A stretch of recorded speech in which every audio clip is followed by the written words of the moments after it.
Shalom, shalom, peuple de Dieu, que le Seigneur vous bénisse. Soyez bénis dans vos maisons, vous qui avez maintenant l'habitude de nous suivre dans notre chaîne YouTube, Pasteur Vouda TV. Pasteur Vouda TV, c'est une chaîne chrétienne qui vous apporte la parole de Dieu, le réconfort, le soulagement, la bonne nouvelle de notre Seigneur Jésus-Christ, qui bénit vos vies ainsi que vos familles. Que Dieu soit loué. Le Seigneur nous a amenés encore aujourd'hui pour partager avec vous la parole de Dieu. Cette parole qui ne cesse de nous faire du bien et de bénir notre esprit, notre âme à tout moment, à chaque fois que nous écoutons cette parole. Alors aujourd'hui, nous allons partager quelque chose de très important que le Seigneur nous a inspiré pour la bénédiction de son peuple. Mais j'aimerais que nous puissions prier, remettre ces moments entre les mains du Seigneur et nous allons comprendre ce que le Seigneur a réservé pour nous. Seigneur notre Dieu, nous te disons un grand merci. Merci pour la vie, la grâce que tu nous as accordée. Plusieurs aujourd'hui ne sont plus en vie, mais si nous sommes comptés parmi les vivants, cela n'est pas lié à nos propres forces, car la Bible dit l'homme n'est pas maître de son souffle pour le retenir, mais c'est à cause de ta grâce. Bénis encore ces moments, ô Dieu. Nous voulons que ton esprit nous parle et que la parole d'aujourd'hui puisse faire du bien dans nos vies. Au nom de Jésus-Christ, dispose nos cœurs et que nous soyons attentifs non seulement à écouter ta parole, mais à les mettre en pratique. Donne-nous la foi de croire en ta parole. Au nom de Jésus-Christ, nous avons prié, nous disons Amen. Que le Seigneur vous bénisse, soyez bénis. Aujourd'hui, nous allons partager un thème que le Seigneur nous a inspiré, un thème que j'ai tiré dans le texte que nous allons lire bientôt. Mais nous allons commencer par lire dans Marc chapitre 16, le verset 1 à 4. Marc chapitre 16, le verset 1 à 4. Puis nous prendrons le deuxième texte et nous allons développer la pensée que Dieu nous a inspirée. Marc chapitre 16, le verset 1 à 4, la Bible dit: lorsque le sabbat fut passé, Marie de Magdala, Marie mère de Jacques et Salomé achetèrent des aromates afin d'aller embaumer Jésus. Le premier jour de la semaine, elles se rendirent au sépulcre de grand matin, comme le soleil venait de s'élever. Elles disaient entre elles: qui nous roulera la pierre loin de l'entrée du sépulcre? Et levant les yeux, elles aperçurent que la pierre qui était très grande avait été roulée. La Bible dit, la préoccupation c'était qui nous roulera la pierre. Mais quand elles sont arrivées, elles ont constaté que la pierre qui était devant le sépulcre, devant l'entrée, était déjà roulée. Nous allons également prendre Matthieu chapitre 22, le verset 20 à 21. Matthieu chapitre 22, le verset 20 à 21. La Bible dit, il leur demanda, de qui sont cette effigie et cette inscription? De César, lui répondirent-ils. Alors il leur dit, rendez donc à César ce qui est à César et à Dieu ce qui est à Dieu. Gloire au Seigneur. C'est là où nous avons tiré notre thème que nous avons intitulé « À César ce qui est à César et à Dieu ce qui est à Dieu ». À César ce qui est à César, à Dieu ce qui est à Dieu. Bien-aimés, l'histoire que nous venons de lire maintenant, surtout la dernière, est liée à la passion de notre Seigneur Jésus-Christ. La Bible dit lorsqu'on l'a amené devant, on voulait le crucifier. Alors il y avait plusieurs personnes qui cherchaient de voies et moyens comment piéger notre Seigneur Jésus-Christ en lui posant des questions qui étaient à cette époque liées à des matières politiques, justement pour le piéger afin qu'il soit arrêté par les Romains. Raison pour laquelle ils lui ont posé une question, et cette question-là, si Jésus-Christ avait peut-être mal répondu à la question, il pouvait être sujet à des poursuites judiciaires à cette époque-là, et il pensait, donc les Juifs, pendant ce temps-là, allaient piéger de fois par ce genre de questions. Heureusement que notre Seigneur était sage, intelligent. La Bible dit qu'il est omniscient. Il pouvait discerner et comprendre la pensée de ses interlocuteurs. Voilà pourquoi il a répondu que nous devons laisser la responsabilité à chacun. Donc chacun doit assumer ses responsabilités.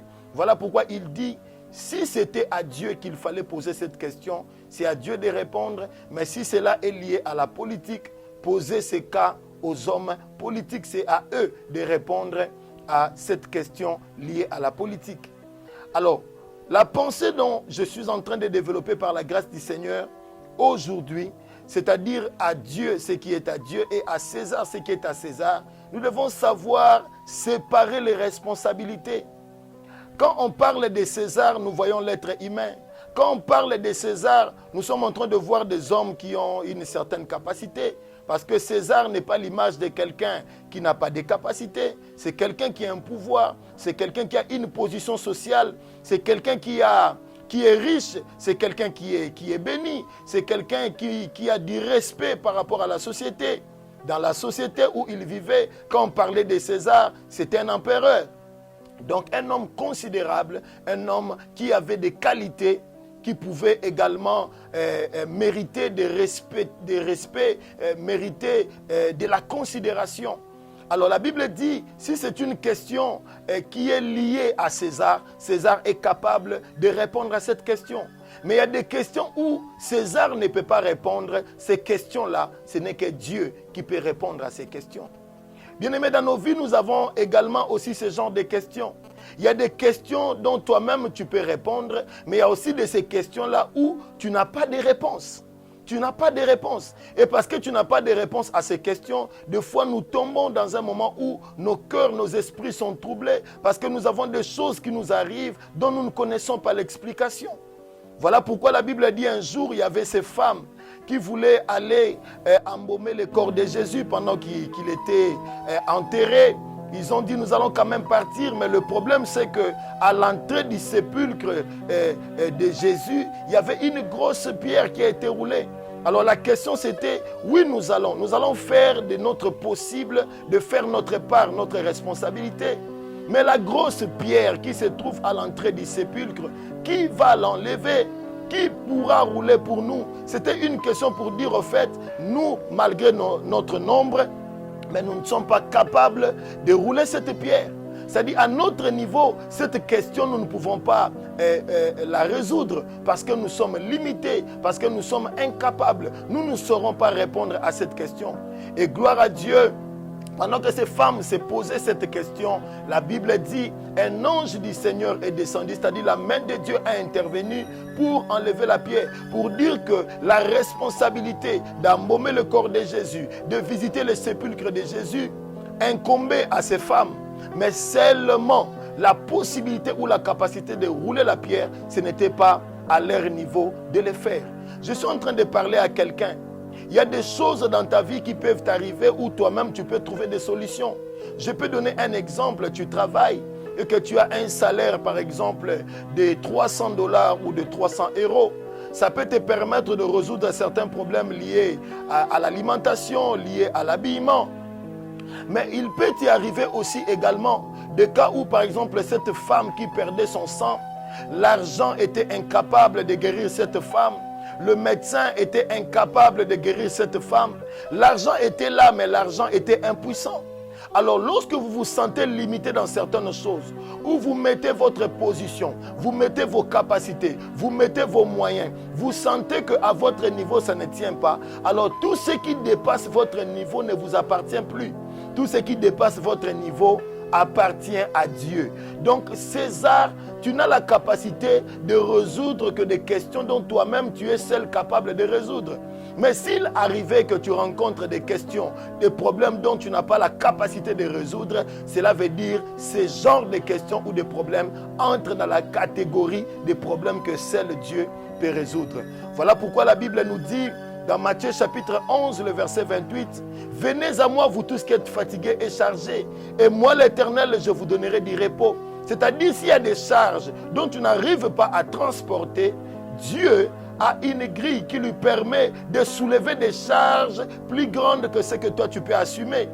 alors comment peux-tu transporter les charges dont Dieu a la capacité de transporter? Pour dire aussi, en d'autres termes, c'est que tout ce qui te dépasse ne t'appartient pas, tout ce qui te dépasse a son propriétaire. Tout ce que tu n'as pas la capacité de résoudre a son propriétaire. Les questions dont tu n'arrives pas à avoir des solutions ou des réponses a son propriétaire. Donc, toi dans ta vie, limite-toi dans ce que tu peux faire. Mais ce que tu n'arrives pas à faire, cela ne t'appartient pas. Tu sais pourquoi tu échoues? Parce qu'à un certain moment, tu quittes ton domaine où toi-même tu as la capacité de résoudre, mais tu cherches à aller dans un domaine où Dieu a l'exclusivité de donner des solutions. Je viens dire à un enfant de Dieu, réjouis-toi car tes incapacités appartiennent à Dieu. Tes limites sont les limites où Dieu, cela entre dans les domaines de Dieu. Donc tu ne peux pas déclarer que je suis limité. Tu ne peux pas déclarer que ma vie en ce moment n'a plus de réponse, n'a plus de solution. Parce que tout ce qui n'a pas de solution entre dans le programme de Dieu. Dieu ne peut pas résoudre des choses dont toi tu es capable de résoudre. Makambo yo moko koki kosala nzamba kotikela osala. Mais makambo yo koki kosala tende yango domaine ya nzambe. Voilà pourquoi na nebisa mutu moko soko zo retrouver na bakamo ko zo ko sa solution te, c'est que bakawana et ko ba d'autres termes ezalaka ya yote.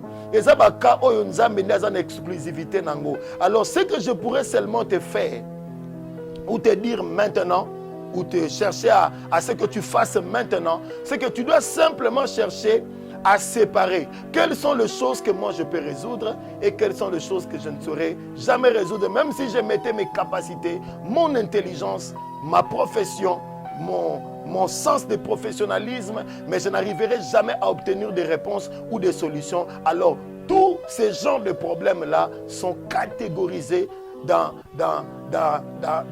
sont catégorisés au niveau des problèmes que seul Dieu peut résoudre. Raison pour laquelle je t'invite, si tu as des problèmes, des situations qui te dépassent en ces moments, c'est que ces situations-là ne t'appartiennent pas. Limite-toi à faire ta part. Limite-toi à faire ce que toi tu peux faire. Mais tout ce que tu ne peux pas faire, ce sont des choses que tu dois prendre simplement et déposer sur la table de Dieu. Toi, limite-toi à amener les aromates pour aller embaumer le corps de Jésus. Mais la pierre qui doit être roulée, laisse ça. Ça, c'est la part de Dieu. Makamozo monezo lekela yo, elekeli makanis na yo. Pour ceux qui ont la possibilité de résoudre, on est sur ça qui est depuis kala. Et si on peut ça qui a une réponse. Maintenant, on a une réponse, il y a des gens qui ont sa réponse, tout ce que Oyo peut ça une réponse, mais Oyo moni ko peut ça une réponse, ozorana oya nzambe komi koluka yo moko pesa la solution ozune nzambe komi ko tchana mutu na likambo na osuka wapi na likambo na mais eza ya yote yo suka na oya yo tikela nzambe oya yelala pongi la muka seka olobi na yebi konga na koya ko sala na sali ona ko sala te etikali ya nzambe tomoni même na mokili ya ce qu'on appelle la séparation de pouvoir. Moi je veux aussi te dire, il y a une séparation de responsabilités sur des problèmes qui peuvent t'arriver. Ce que tu peux résoudre, fais-le, donne la solution. Et ce que tu ne peux pas résoudre, c'est à Dieu que cela est réservé. Alors il suffit seulement d'aller vers Dieu, lui déposer ses dossiers. Il est spécialiste de répondre à des dossiers au but de ton capacité à répondre. Que le Seigneur vous bénisse. C'était le vôtre, le pasteur Jean-Paul Vouda, pasteur responsable et représentant légal de la communauté évangélique Armée des Vainqueurs. Continuez à nous suivre sur notre chaîne YouTube, Pasteur Vouda TV, et appelez beaucoup de personnes à s'abonner, amenez beaucoup de personnes à s'abonner. Le Seigneur ne manquera pas à vous bénir. Soyez bénis, nous nous retrouvons très bientôt dans notre prochaine émission. Merci beaucoup. Tous ceux qui seront touchés à contribuer pour soutenir l'œuvre de Dieu ou à faire volontairement des offrandes, actions de grâce, sémences, dîmes et dons, nous disposons 3 numéros de compte mobile.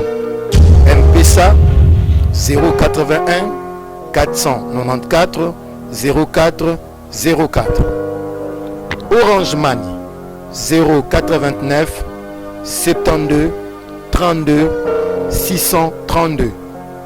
Airtel Money 099 042 40 17.